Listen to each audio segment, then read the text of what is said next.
Iquique, so in terms of climate anyway, it was hitting 20, 25, 26 degrees like. So it was fairly intense every day there like. And it's during the winter as well like, which was the scary thing about it as well like. So myself and Danny were itching to get to kind of experience a bit deeper into it like. So he says to Marcin, so Marcin was the priest that we were working with. He's a Fijian, so we'd great fun with him now. His big thing is kava sessions. So kava sessions is basically he'd have a bowl of something in the middle like, and he'll have his kava plant, and he used to rinse the kava plant with water and stuff like. And what you do is you've like shells, and you'll scoop up the shell with the water, and you'll drink it from there, and you have to say boka or bula, and then clap your hands before you drink it like. So that was we had 3 or 4 of them sessions like. So when we arrived in Iquique, do you mind lads taking a kava session like, and like that was our introduction, our Fijian welcome anyway like. So we had a kava session with him starting off like. So that was good like. The start of the kava is strong enough like. So like I said I'd have 2 or 3 glasses the first time and leave it at that like. But he's saying that people could have 20 glasses of that stuff like, and stay on like, you know. So there's some people they love that stuff, but like it's you feel relaxed after certainly like. It's not an alcoholic drink or anything like that like. It's but you feel relaxed and calm like, and you kind of sleep better than with it like. Anyway, that's what they say anyway like, you know. So that's the belief like. So that was a good introduction to. I said just the highlight of the Iquique experience for me anyway. It was the sisters that work in the area, and so what they do, they work very closely to the Tomar. So Tomar is basically a shanty town, so full of Bolivians. There's a few Venezuelans there, a lot of Colombians, just people from different parts of South America and stuff like. So they live in that area. So we were curious to know like, people are living there, could we like connect with these people as well like. So we got in touch with one sister, and she said, yeah, come with me, we're actually giving out food tomorrow sometime, so come along and you could help give out the food and stuff. So we give out this literally different shopping bags. So you're visiting the people, you're talking with them and giving them shopping bags then like. So that was nice not to be amongst them. But one family had a kid with a disability, so he's hemiplegic. So he's hemiplegic, paralysed on his right side of the body, like, yeah. So what happens is his arm and hands seize up and tense up, like. So it's very hard for him to do different activities because his hand tenses up and different things, like, and his leg as well, like. So I was curious about this, like, and I wanted to kind of deliver something for this kid, like, because my background is I'm specialising in people with disabilities next year in Chile and Kerry, and I did a module this year on people with disabilities. So I was thinking, like, how could I like create a game that could suit his needs, and maybe design a program then that could suit that kid's needs as well, like. So got home, began to start thinking, went browse on the internet, looked through college notes as well, like, and then saw this game called Polybat, is the name of the game. So basically, it's a game that has walls either side of the pitch, like, and there's goals on either side as well, like. So you can use your hand or you can use a bat to pass the ball back and forth. So this helps the person to improve strength on the arm that needs it the most or whatever, like. So I began to do a bit of carpentry then in Alto Hospicio house, like, and Martin thought I was building a mansion outside the amount of hammering I was doing out there, like, so. But it took me a while, so like what there was different pieces of timber outside and stuff, like.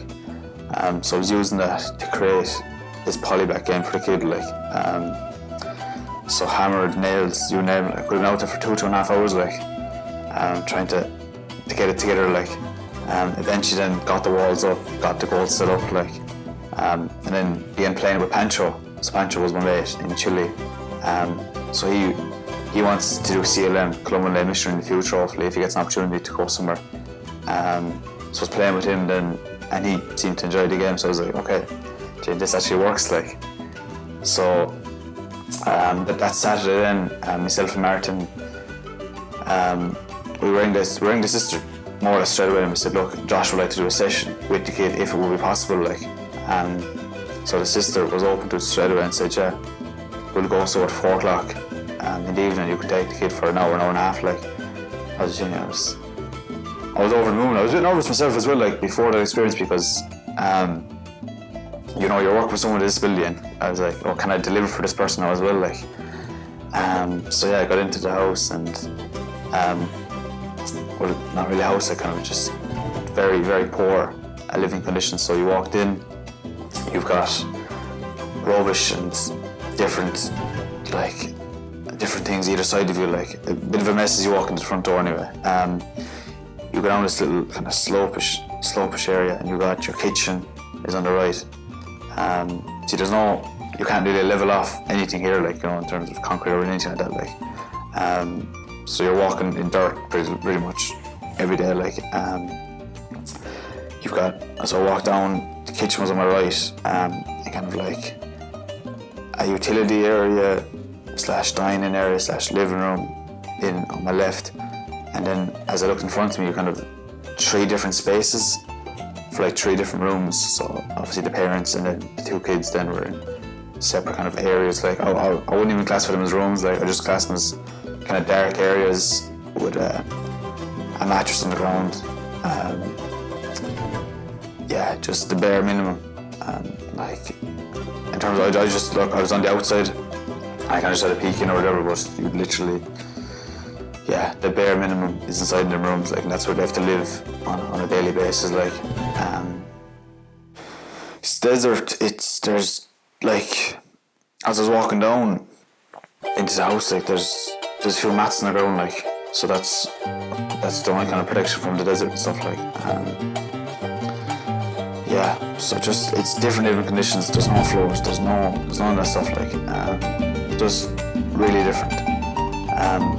So I brought my game with me, and I asked so there's a girl in Chile, and she's deaf, like, but she works with people with disabilities and stuff, like.